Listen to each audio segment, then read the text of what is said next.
Hello, I'm Anagha. And Saanvi. Nandita. We've taken up the topic menstrual hygiene as it causes an impact on a girl's personal hygiene, self-confidence and education.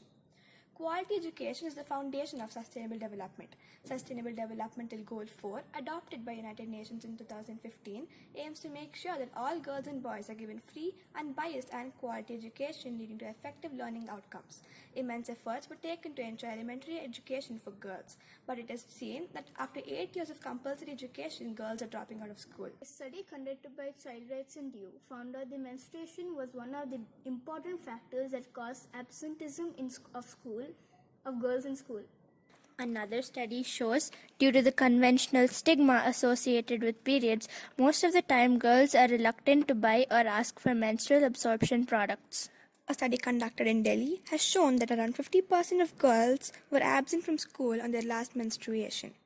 Another study has shown that girls using disposable pads were significantly less likely to be absent from school. An initiative by Population Service International has shown that having a toilet that allows the safe storage of sanitary supplies brings dignity into menstruation. For further understanding of this problem, we decided to conduct a survey. From the analysis, we found out that the main reason for absenteeism due to menstruation is the fear of staining. Even though students are using sanitary pads, they are reluctant to change sanitary pads in school due to the fear of people seeing them carrying the sanitary pads to the washroom. Students also think that sanitary pads are expensive and are not comfortable to talk to their teachers about menstruation.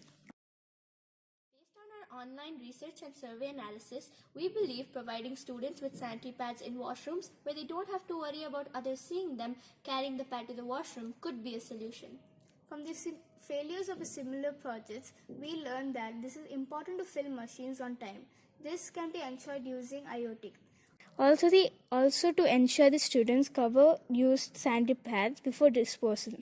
We are planning to include a bin and incentives for proper disposal, which again can be done by IoT.